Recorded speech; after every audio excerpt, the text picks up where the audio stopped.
झूठ के जरिए बीजेपी करती है राजनीति।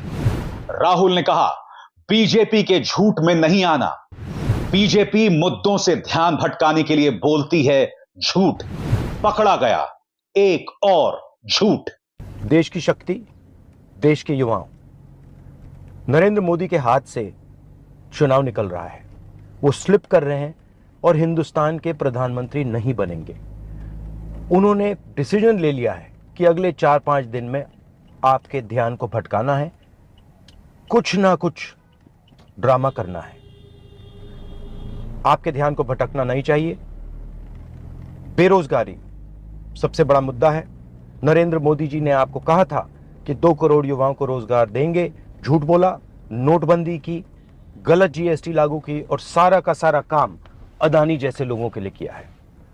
हम भर्ती भरोसा स्कीम ला रहे हैं। 4 जून को इंडिया गठबंधन की सरकार आ रही है।